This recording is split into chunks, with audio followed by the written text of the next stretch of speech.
ਤੁਸੀਂ ਪਿਛਲਿਆਂ ਦੇ ਦਿਹਾੜੇ ਮਨਾ ਰਹੇ ਹੋ। ਇਸੇ ਕਾਰਨ ਹੀ ਜੋ ਸਾਹਮਣੇ ਹੈ ਨਾ, ਉਹ ਦਿਖਦਾ ਹੀ ਨਹੀਂ। ਕਿਉਂਕਿ ਸਾਹਮਣੇ ਤੇ ਉਦੋਂ ਦਿਖੇਗਾ ਜਦੋਂ ਕੋਈ ਪੁਰਾਣੀ ਵਿਚਾਰਧਾਰਾ ਨਾ ਹੋਵੇਗੀ। ਪੁਰਾਣੀ ਵਿਚਾਰਧਾਰਾ ਜਿਹੜਾ ਹਟਾ ਕੇ ਸਿੱਧਾ ਸਿੱਧਾ ਦੇਖੇਗਾ, ਉਹਨੂੰ ਹੀ ਦਿਖੇਗਾ ਨਾ ਸਾਹਮਣੇ।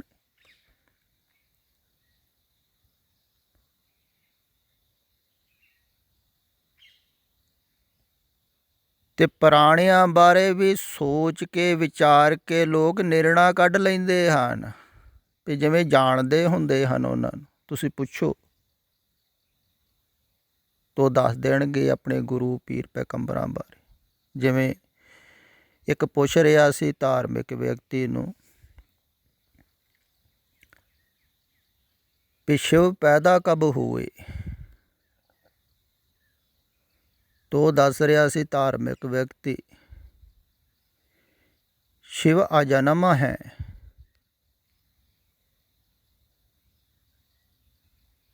वो अविनाशी है। मैनू ख्याल आया भी उन्हां बारे गल कर रहा है, इनू अपना ही नहीं पता है। हुण जिहड़े मनुख नू अपना ही नहीं पता है भी मैं कौन हाँ, वो दूसरे बारे निर्णय करके दस रहा है। फिर वो जिहड़े पिछे हो चुके हैं उन्हां बारे दस रहे हैं लोग भी वो कैसे सन।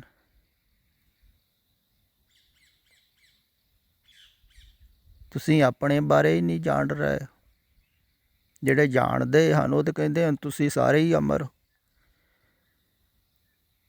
मृत मंडल दे नाल जुड़ के मृत मंडल दे विच पए होए हो।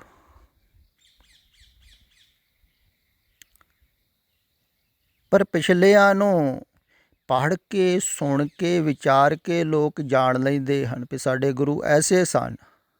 देखो कमाल दी गल, वो जिहड़ा सामने है वो तो तुहानूं दिखदा ही नहीं। ते पिछलिਆਂ ਨੂੰ पढ़ के सुन के किवें तुसीं जान लिया होवेगा। लोग जाणकार बैठे हैं बन के कि असीं गुरुआं नूं पीरां नूं पैगंबरां नूं जाणदे। वो इहो ਜਿਹੇ सन। तो उन्हां दी विचारधारा लै के फिर जिहड़ा चल रहा है वो सामने वाले नूं देखूगा कि कई लोग सोच लेंदे हैं ना भी साडे महापुरख ऐसे सन, त्यागी वैरागी। उन्हां दी एक धारणा हुंदी साडे संत ऐसे सन, साडे गुरु ऐसे सन। सिख सोचदे वो समय सन जिवें हर मनुख अलैदा ढंग दे नाल आउंदा है ना संसार च, रिपीट नहीं हुंदा है। इदां ही सतपुरख भी हर वक्त ही नवां हुंदा है। ते जिहड़े पुराणां दी जानकारी रखदे हन ग्रंथ पढ़ के, तो वो नवें नूं सामणे जिहड़ा शाश्वत है उहनूं देख नहीं सकदे हन। क्यों नहीं देख सकदे? क्योंकि जिहड़ा शाश्वत सामणे है ਉਹਦੀ ਗੱਲ ਗ੍ਰੰਥਾਂ ਦੇ ਵਿੱਚ ਕਿਤੇ ਵੀ ਨਹੀਂ ਲਿਖੀ ਹੋਈ। ਕਿ ਗ੍ਰੰਥ ਪੁਰਾਣਿਆਂ ਦੇ ਲਿਖੇ ਹੋਏ ਆ, ਪੁਰਾਣਿਆਂ ਦਾ ਜੀਵਨ ਲਿਖਿਆ ਹੋਇਆ, ਪੁਰਾਣਿਆਂ ਬਾਰੇ ਲਿਖਿਆ ਹੋਇਆ। ਇਸੇ ਕਾਰਨ ਹੀ ਤੇ ਕਿਹਾ ਹੈ ਸਾਧ ਕੀ ਮਹਿਮਾ ਵੇਦ ਨਾ ਜਾਣ। ਉਹ ਵੇਦਾਂ ਦੇ ਵਿੱਚ ਗ੍ਰੰਥਾਂ ਦੇ ਵਿੱਚ ਤੇ ਪੁਰਾਣਿਆਂ ਬਾਰੇ ਲਿਖਿਆ ਹੈ। ਨਵੇਂ ਬਾਰੇ ਤੇ ਗਾਹਾਂ ਲਿਖੇ ਜਾਣਗੇ ਗ੍ਰੰਥ, ਫਿਰ ਉਹ ਵੀ ਪੁਰਾਣਾ ਹੋ ਜਾਵੇਗਾ। ਤੇ ਪੁਰਾਣੀ ਵਿਚਾਰਧਾਰਾ ਲੈ ਕੇ ਜਿਹੜਾ ਚੱਲ ਰਿਹਾ ਹੈ ਉਹ ਸਾਹਮਣੇ ਥੋੜ੍ਹੀ ਦੇਖੇਗਾ। ਦਿਖੇਗਾ ਕਿਵੇਂ? ਕਿਉਂਕਿ ਪੜਦਾ ਹੈ ਵਿਚਾਰਧਾਰਾ। ਇਹੋ ਹੀ ਤੇ ਮੈਂ ਅਕਸਰ ਕਹਿੰਦਾ ਹਾਂ, ਪੜਦਾ ਇੱਕ ਥੋੜ੍ਹੀ ਹੈ। ਪੜਦੇ ਦੇ ਉੱਪਰ ਪੜਦਾ, ਪੜਦੇ ਦੇ ਉੱਪਰ ਪਤਾ ਨਹੀਂ ਕਿੰਨੇ ਕੁ ਪੜਦੇ ਲੋਕਾਂ ਨੇ ਲਾਏ ਹੋਏ ਨੇ ਅੱਖਾਂ ਦੇ ਸਾਹਮਣੇ। ਦਿਖਦਾ ਕੁਝ ਨਹੀਂ।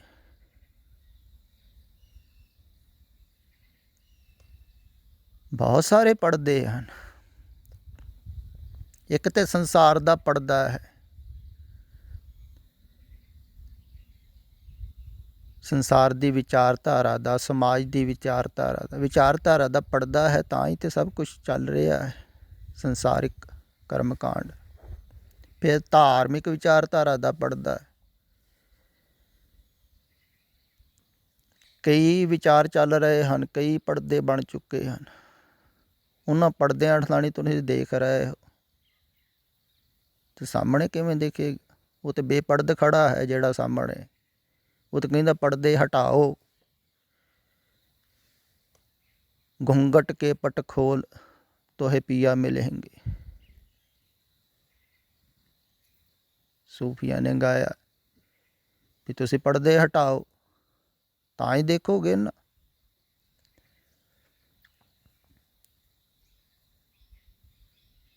ਤੇ ਜਿਹੜੇ ਆ ਤਿਉਹਾਰ ਵਗੈਰਾ ਮਨਾਉਂਦੇ ਹਨ, ਇਹ ਪਰੰਪਰਾਵਾਂ ਦੇ ਵਿੱਚ ਉਲਝੇ ਹੋਏ ਹਨ, ਧਾਰਮਿਕ ਕਰਮਕਾਂਡਾਂ ਦੇ ਵਿੱਚ ਉਲਝੇ ਹੋਏ ਹਨ। ਉਹ ਸਾਹਮਣੇ ਨਹੀਂ ਦੇਖ ਪਾਉਂਦੇ ਹਨ। ਇਸੇ ਕਰਕੇ ਕਿਹਾ ਜਾਂਦਾ ਹੈ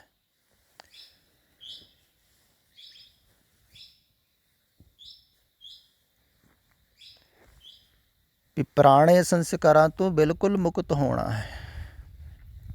ਉਹ ਕਿਸੇ ਵੀ ਧਰਮ ਦੇ ਹੋਣ, ਭਾਵੇਂ ਠੀਕ ਵੀ ਸਨ, ਉਸ ਵੇਲੇ ਠੀਕ ਸਨ।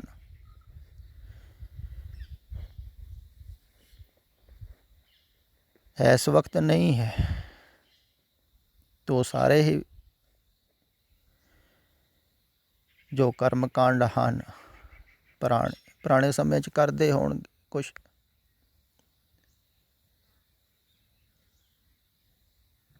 ਤਾਂ ਉਹਨਾਂ ਦੀ ਵਿਚਾਰਧਾਰਾ ਉਹਨਾਂ ਦੇ ਨਾਲ ਚਲੇਗੀ। ਉਹ ਗਏ, ਗੁਜ਼ਰ ਗਏ, ਜਿਹੜੇ ਗੁਜ਼ਰ ਹੀ ਗਏ, ਸਮਾਂ ਗੁਜ਼ਰ ਹੀ ਗਿਆ, ਉਹਦੇ ਸੁਣਨ ਵਿੱਚ ਚਲੇਗੀ। ਉਹਨਾਂ ਦੇ ਖਿਆਲਾਂ ਵਿੱਚ ਲੋਕ ਜੀ ਰਹੇ ਹਨ।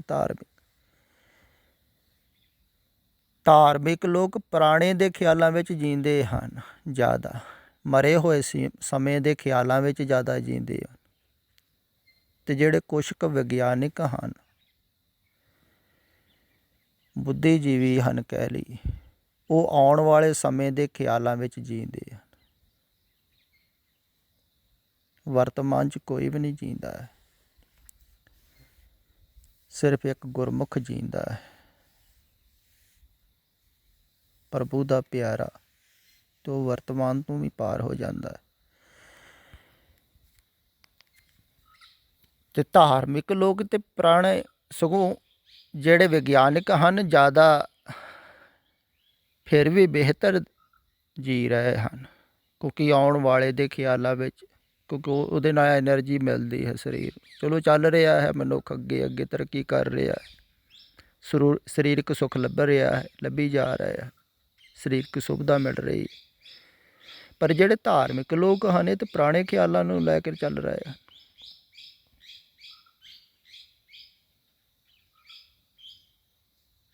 ਤੇ ਮਰੇ ਹੋਏ ਸਮੇਂ ਦੇ ਵਿੱਚ ਜੀ ਰਹੇ ਹਨ, ਜੀ ਥੋੜ੍ਹੀ ਰਹੇ ਹਨ। ਜਿਹੜਾ ਮਰੇ ਹੋਏ ਸਮੇਂ ਦੇ ਵਿੱਚ ਜੀ ਰਿਹਾ ਹੈ, ਉਹਦੀ ਕਲਪਨਾ ਦੇ ਵਿੱਚ ਜੀ ਰਿਹਾ ਹੈ, ਉਹ ਤਾਂ ਜੀ ਨਹੀਂ ਰਿਹਾ।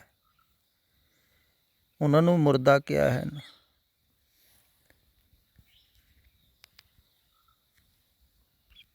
ਕਿਹਾ ਵੀ ਹੈ ਨਾ, ਸੋ ਜੀਵਿਆ ਜਿਸ ਮਨ ਵਸਿਆ ਸੋਇ ਅਵਰ ਨਾ ਜੀਵੇ। ਸੰਸਾਰ ਦੇ ਵਿੱਚ ਕੌਣ ਜੀ ਰਿਹਾ? ਜਿਹੜਾ ਜਾਗ ਰਿਹਾ ਹੈ ਇਸ ਵਕਤ, ਕੋਈ ਪਰਮਾਤਮਾ ਹੋਣਾ ਹੈ ਮੌਜੂਦ। ਤੇ ਜਿਹੜਾ ਪੁਰਾਣੀਆਂ ਵਿਚਾਰਧਾਰਾ ਛੱਡ ਕੇ ਸਾਰਿਆਂ ਨੂੰ ਸੰਸਾਰ ਦੀ ਵਿਚਾਰਧਾਰਾ ਨੂੰ ਛੱਡਣਾ ਕਠਿਨ ਹੈ, ਧਰਮ ਦੀ ਵਿਚਾਰਧਾਰਾ ਨੂੰ ਛੱਡਣਾ ਹੋਰ ਵੀ ਜ਼ਿਆਦਾ ਕਠਿਨ ਹੈ। ਬਹੁਤ ਗਹਿਰੀ ਹੈ ਮਨੁੱਖ ਦੇ ਅੰਦਰ ਬੈਠ ਕੇ। ਸੰਸਾਰਿਕ ਵਿਚਾਰਧਾਰਾ ਤੋਂ ਮੁਕਤ ਹੋਣਾ ਬਹੁਤ ਔਖਾ ਹੈ। ਚੱਲ ਹੀ ਰਹੀ ਹੈ ਠੇਪੇ, ਰੁਕਦੀ ਨਹੀਂ। ਜਿਵੇਂ ਕੱਲ੍ਹ ਹੀ ਕੁਛ ਮਿਲਣ ਵਾਲੇ ਆਏ ਸਨ ਅਤੇ ਮੈਂ ਉਹਨਾਂ ਨੂੰ ਸੁਭਾਵਿਕ ਹੀ ਪੁੱਛਿਆ ਵੀ ਕਿਆ ਕਰਦੇ ਹੁੰਦੇ। ਕਹਿੰਦੇ ਜੀ ਵਿਹਲੇ ਕੁਝ ਨਹੀਂ ਕਰਦੇ।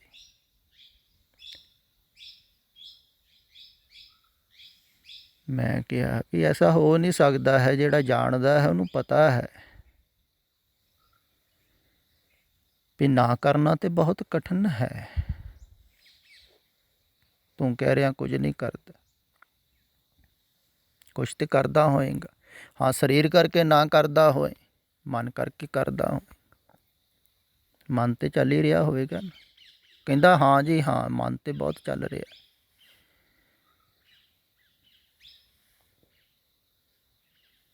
ਮਨ ਚੱਲ ਰਿਹਾ ਹੈ। ਮੈਂ ਕਿਹਾ ਫਿਰ ਮਨ ਚੱਲ ਰਿਹਾ ਹੈ ਤੇ ਇਹਦਾ ਮਤਲਬ ਮੀਟਰ ਚੱਲ ਰਿਹਾ ਹੈ। ਮੀਟਰ ਚੱਲ ਰਿਹਾ ਹੈ ਤੇ ਰੀਡਿੰਗ ਆ ਰਹੀ ਹੈ, ਤੇ ਲਗਾਤਾਰ ਚੱਲਦਾ ਰਹੇਗਾ ਤੇ ਕਿ ਰੀਡਿੰਗ ਕਿੰਨੀ ਹੋ ਜਾਵੇਗੀ, ਮਰਨ ਸਮੇਂ ਕਿੰਨਾ ਬਿੱਲ ਬਣੇਗਾ, ਸੋਚੋ ਤੁਸੀਂ।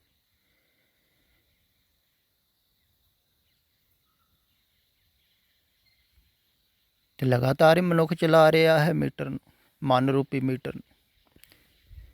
ਫਿਰ ਦੂਸਰੀ ਗੱਲ ਹੈ, ਆਹ ਜਿਹੜਾ ਬਾਹਰ ਬਿਜਲੀ ਦਾ ਮੀਟਰ ਲੱਗਾ ਹੋਇਆ ਹੈ, ਇਹ ਤੁਸੀਂ ਬਿਜਲੀ ਨਾ ਜਲਾਓ, ਬਲਬ ਵਗੈਰਾ ਉਪਯੋਗ ਨਾ ਕਰੋ ਤੇ ਮੀਟਰ ਘੱਟ ਚੱਲੇਗਾ। ਬਿਲਕੁਲ ਉਪਯੋਗ ਨਾ ਕਰੋ ਤੇ ਸ਼ਾਇਦ ਨਾ ਚੱਲੇ। ਪਰ ਜਿਹੜਾ ਅੰਦਰਲਾ ਮਨ ਰੂਪੀ ਮੀਟਰ ਹੈ, ਇਹ ਤੇ ਸਰੀਰ ਦਾ ਉਪਯੋਗ ਨਾ ਵੀ ਕਰੋ ਤਾਂ ਵੀ ਚੱਲ ਰਿਹਾ ਹੈ। ਸਰੀਰ ਕਰਕੇ ਆਦਮੀ ਵਿਹਲਾ ਹੈ, ਪਰ ਮੀਟਰ ਚੱਲ ਹੀ ਜਾਂਦਾ। ਤੇ ਲੇਖਾ ਮੀਟਰ ਨਾ ਹੋਣਾ ਹੈ, ਸਰੀਰ ਨਾਲ ਨਹੀਂ ਹੋਣਾ ਹੈ, ਖਿਆਲ ਵਿੱਚ ਰੱਖਿਓ। ਇਸ ਕਰਕੇ ਸਰੀਰ ਦੇ ਕਰਮ ਵੱਲ ਬਹੁਤਾ ਧਿਆਨ ਨਹੀਂ ਦਿੰਦੇ ਹਨ ਸਤਿਪੁਰਖ। ਉਹ ਕਹਿੰਦੇ ਹਨ ਮਨ ਕਰ ਰਿਹਾ ਹੈ ਕਰਮ, ਮਨ ਵਿਚਾਰ ਰਿਹਾ ਹੈ, ਮਨ ਚੱਲ ਰਿਹਾ ਹੈ ਤੇ ਕਰਮ ਚੱਲ ਰਹੇ ਹਨ, ਮੀਟਰ ਚੱਲ ਰਿਹਾ ਹੈ। ਤੇ ਬਾਹਰ ਤੇ ਬਿਜਲੀ ਦਾ ਭੁਗਤਾਨ ਤੁਸੀਂ ਕਰ ਦਿੰਦੇ ਹੋ ਹਰ ਮਹੀਨੇ, 2 ਮਹੀਨਿਆਂ ਬਾਅਦ, ਕੋਈ 6 ਮਹੀਨਿਆਂ ਬਾਅਦ ਕਰ ਦਿੰਦਾ ਹੈ। ਪਰ ਅੰਦਰਲੇ ਮੀਟਰ ਦਾ ਭੁਗਤਾਨ ਤੇ ਅਖੀਰ ਤੇ ਹੀ ਹੋਵੇਗਾ। ਫਿਰ ਪਛਤਾਓਗੇ ਵੀ ਇੰਨਾ ਕਿਉਂ ਮੀਟਰ ਚਲਾਇਆ। ਤੇ ਪਰਮਾਤਮਾ ਦੀ ਬਿਜਲੀ ਫੂਕ ਰਹੇ ਹੋ ਨਾ ਤੁਸੀਂ, ਮੀਟਰ ਚਲਾ ਰਹੇ ਹੋ।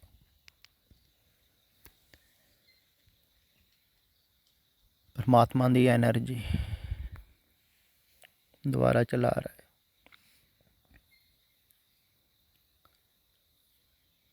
ਫਿਰ ਤੁਸੀਂ ਜਦੋਂ ਬਾਹਰ ਦਾ ਬਿੱਲ ਜ਼ਿਆਦਾ ਆਉਣ ਲੱਗ ਜਾਂਦਾ ਹੈ ਮੀਟਰ ਦਾ, ਤੁਸੀਂ ਕਹਿ ਦਿੰਦੇ ਹੋ ਬਿੱਲ ਦਾ ਬੋਝ ਬਹੁਤ ਹੈ, ਬੜਾ ਭਾਰ ਹੈ, ਘਰ ਦਾ, ਪਰਿਵਾਰ ਦਾ, ਬੱਚਿਆਂ ਦਾ, ਇੱਕ ਬਿਜਲੀ ਦਾ ਬਿੱਲ ਦਾ ਵੀ ਬਹੁਤ ਬੋਝ। ਤੁਸੀਂ ਬੋਝ ਥੱਲੇ ਆ ਰਹੇ ਹੋ। ਇੱਦਾਂ ਹੀ ਅੰਦਰਲਾ ਮੀਟਰ ਚੱਲ ਰਿਹਾ ਹੈ ਤੇ ਬੋਝ ਵੱਧ ਰਿਹਾ ਹੈ, ਵਿਚਾਰਾਂ ਦਾ ਬੋਝ ਹੋ ਰਹੇ ਹੋ। ਕਿਆ ਨਾ ਹਰੋਏ ਹਰੋਏ ਤਰ ਗਏ, ਬੂढ़े ਜਿਨ ਸਿਰ ਪਾਰ। ਡੁੱਬੋਗੇ ਤੁਸੀਂ।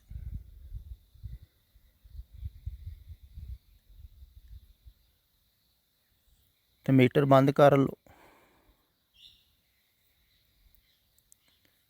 ਨਾ ਚਲਾਓ।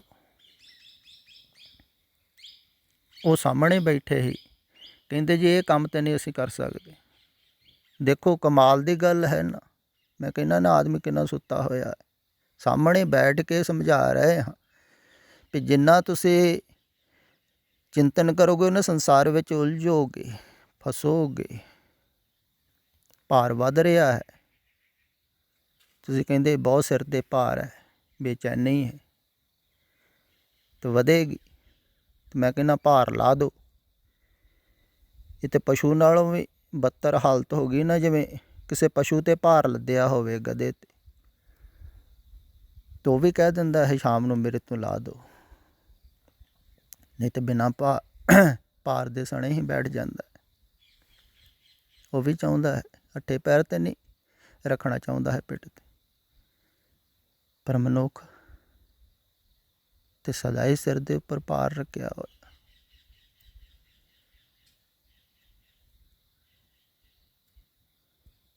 ਲਾਉਂਦਾ ਹੀ ਨਹੀਂ।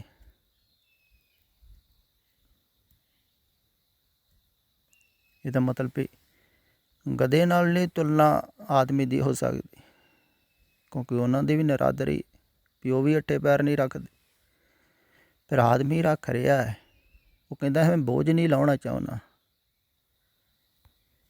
ਫਿਰ ਉਹ ਕਹਿ ਦਿੰਦਾ ਹੈ ਨਾਲ ਦੀ ਨਾਲ ਵੀ ਕੋਈ ਸ਼ਾਂਤੀ ਦਾ ਉਪਦੇਸ਼ ਦਿਓ, ਕੋਈ ਸ਼ਾਂਤੀ ਹੋਵੇ, ਰਿਲੈਕਸ ਹੋਈ। ਅਤੇ ਮੈਂ ਕਹਿੰਦਾ ਬੋਝ ਲਾ ਦਿਓ, ਤੁਸੀਂ ਰਿਲੈਕਸ ਹੋ ਜਾਓਗੇ। ਕਹਿੰਦੇ ਬੋਝ ਲਾ ਨਹੀਂ ਸਕਦੇ। ਦੇਖੋ ਮਨੁੱਖ ਦੀ ਕੈਸੀ ਦਸ਼ਾ ਹੈ। ਉਹ ਕਹਿੰਦੇ ਬੋਝ ਨਹੀਂ ਲਾ ਸਕਦੇ ਅਸੀਂ।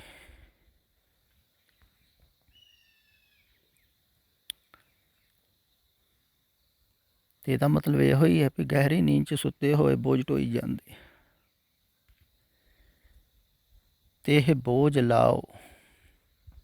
ਅਤੇ ਜਿਹੜੇ ਲਾ ਦਿੰਦੇ ਹਨ ਨਾ ਪਹਿਲਾਂ ਸੰਸਾਰ ਦਾ ਬੋਝ, ਫਿਰ ਧਾਰਮਿਕ ਹਰਾਓ ਰੀਤੀਆਂ ਦਾ, ਰਿਵਾਜ਼ਾਂ ਦਾ, ਆ ਜੋ ਕਰ ਰਹੇ ਤੁਸੀਂ ਮਨਾ ਰਹੇ ਸਭ ਕੁਛ ਬੇਫਾਲਤੂ,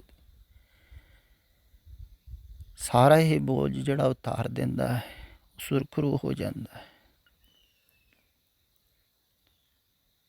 ਉਹ ਬਿਲਕੁਲ ਹਲਕਾ ਹੋ ਜਾਂਦਾ, ਉਹਨੂੰ ਪਰ ਲੱਗ ਜਾਂਦੇ ਹਨ। ਕਿਹਾ ਹੈ ਨਾ, ਖੰਭ ਵੇ ਕੰਦੜੇ ਜੇਲਾ, ਕਿੰਨਾ ਸਾਮੀ ਤੋਂ ਜਾਏ ਮਿਲਾ ਤੇ ਨਾ ਸੱਜਣਾ, ਆਹ ਲਹਾਂ ਤੋਂ ਸੱਜਣ ਤੋਂ। ਉਹ ਖੰਭ ਇੱਧਰ ਵਿਕ ਰਹੇ ਹਨ, ਲੈਣੇ ਹਨ ਅਤੇ ਬੋਝਾ ਉਤਾਰੋ ਅਤੇ ਲਓ ਅਤੇ ਉਡਾਰੀਆਂ ਮਾਰੋ।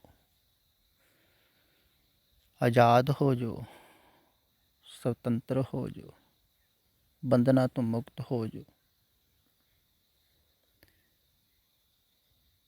ਬੰਧਨਾਂ ਤੋਂ ਮੁਕਤ ਕਰਨ ਵਾਸਤੇ ਕਿਹਾ ਜਾ ਰਿਹਾ ਹੈ ਬੰਦੀ ਛੋੜ ਦਿਵਸ ਉਦੋਂ ਹੀ ਹੋ ਜਾਵੇਗਾ ਜਦੋਂ ਬੰਧਨਾਂ ਤੋਂ ਮੁਕਤ ਹੋ ਜਾਓਗੇ।